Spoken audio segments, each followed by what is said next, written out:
charities and wildlife activities and campaigns at home and abroad. I'm at this embassy quite a lot, talking about elephants and talking about rhinos and big international wildlife issues. I'm here today as an individual, not to do with the charities I work for, because I'm a dog owner. I've got my own companion at home who can't be with me here today, and I feel like many of you do, and millions of people around the world, we are horrified by the horrible cruelty that we've seen over the last few years, days in Yulin, over the last 10 years in that city, and what that means for killing cats and dogs around China, around Korea, around Southeast Asia as a whole. It's a horrible business, and we're here to make our voices heard. But to begin with, we've got to really think about the relationship we have with our dogs and cats, because it's special.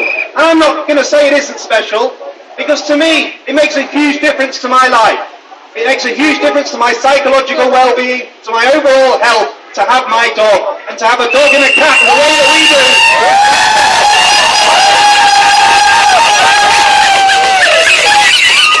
Our relationship with dogs, for example, goes back 30,000 years, to the very beginning of so-called human civilization. We're only really beginning to understand how wonderful our relationship with these animals are. Today, dogs do so much. They make our blood pressure lower. They make us feel better. They can improve our own life and aspect of thinking about everything that we do. When terrible tragedies occur, like 9/11, when those towers came down, dogs were the first people to go in to try and rescue people under the rubble. If there's ever an earthquake around the world, it's dogs that will be going in to try and find people under those buildings. When people come back crushed from war, with post-traumatic stress, not the ability to even deal with other humans, maybe a real threat to the people they love and around them, often it's only dogs that can bring them back from the edge of suicide and taking their own lives. Everywhere that we look, dogs do amazing things for people with disabilities, with people with diseases. They're wonderful, beautiful animals.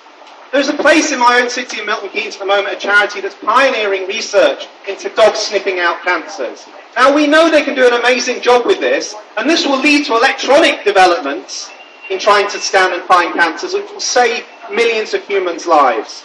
Now when we think about that, and when we think about our relationship with cats as well, is it right that these animals are stripped to their skins, dropped into boiling vats of water, beaten in the cities, beaten with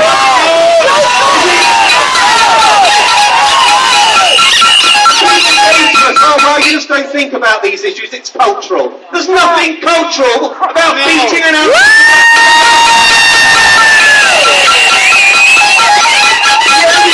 Driving that is corruption, greed and cruelty. Now believe it or not, things are changing for the better in China today. There are over 27 million people like you here that love cats and dogs, that have them as companion animals. Last year in China alone, they spent over $1 billion on pet care, on food, on caring for those animals, because they love them. And that's a good thing, because that's what's going to drive change. And China, like every developed country in the world, is becoming increasingly urbanized. Over 50% of its population now live in cities. And they're becoming more affluent. And many of them will study in universities in London and other places across Europe and North America, and will look in increasing horror at what you see in Yulin and other parts of China, where this horrible dog meat and cat meat trade goes on. And what we should say is we really thank those brave people in China that are willing to stand up against it. Are willing to go to the markets to rescue these animals. Getting beaten up or put in prison because of what they're trying to do to stop this horrific carnage going on in front of their eyes. They are brave people. They are the people that will pioneer change in China and across Southeast Asia about how we deal with animals and how we deal with them in a humane way.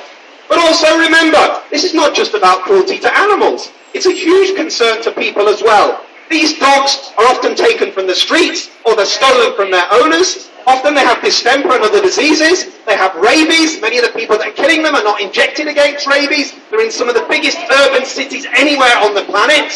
Yulin alone has 6.5 million people in it. An outbreak of rabies in a city like that could be catastrophic, not just there, but in other parts of China and beyond in other countries as well. And parvovirus, you're absolutely right. So the human health issues around this whole business are scandalous as well. And they don't need to kill these animals. 10 million of them are killed across China.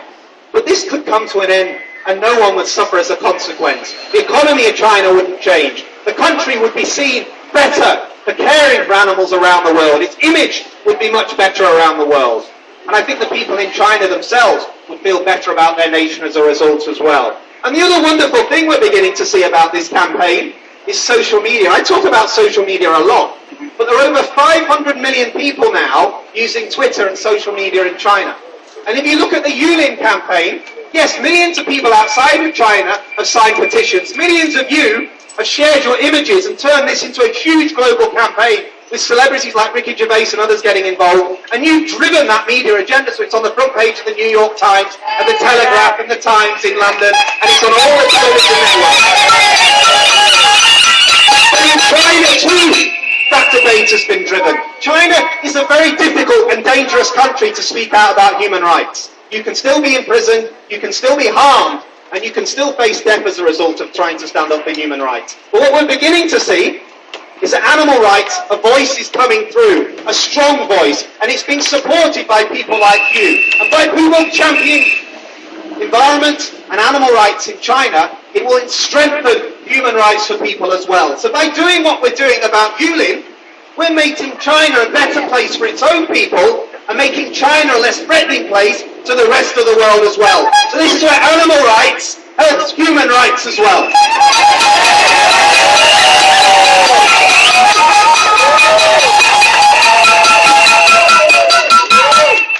We can see change coming.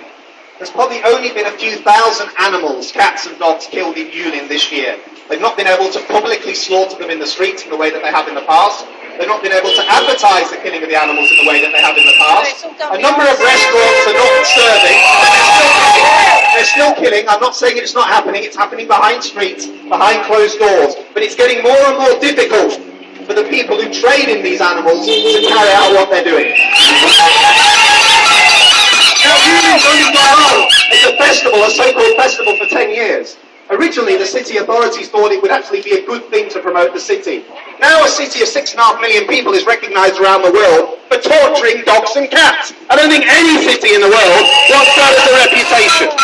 So what we must do, what we must continue to do, is campaign about Yulin. Because Yulin is a lightning rod for changing attitudes about dogs and cats across all of China and Southeast Asia. We win the battle to shut down the torture houses and the slaughterhouses of Yulin. We will change across the provinces of China. The demand for cat and dog meat will have an impact in the Philippines, in Thailand, in Korea too. In 20 years, I truly believe that the world will look back on horror about the way we treated dogs and cats. And the cultural norm, and I'll use that as a word, a cultural norm will be that we will treat these animals decently, that we will treat them as companion animals, that we will treat them with the respect they deserve, and we will enforce laws to protect their animal welfare. Now I know in Britain, dogs and cats are abused. I know across Europe we have massive problems, and across North and South America too. And I wouldn't admit for a moment to say that we get everything right. But at least we have laws. At least we have NGO groups and campaigners like yourself who will stand up to protect these animals. We're beginning to see that in China too.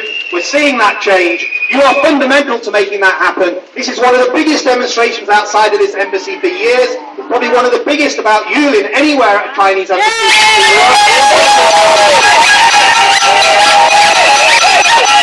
The images from this demonstration today flying around Twitter and social media, and they'll soon be flying around China as well. And people will know, and people will see that we won't go quiet. People will know that we will keep fighting for what is decent and what is right. We will continue to not allow this savagery and this butchery to happen any longer. We are going to be the generation that's going to stop this madness. We are going to be the generation that's going to stop this brutality, this evil cruelty. And we'll look back and we'll say, because we made a stand, we made a difference. Remember, as I've said at many places over the last few years when I talked about animals, this is not about animal rights. It's about human wrongs. It's not about animal rights.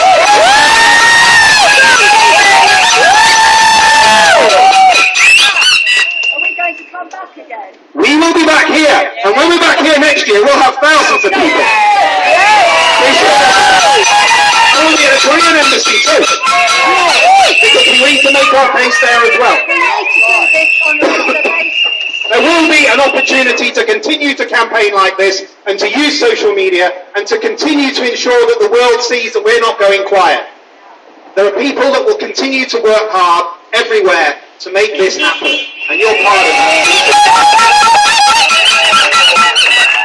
I now want to hand over to Annika, who's a wonderful campaigner, a wonderful filmmaker for wildlife and animal welfare.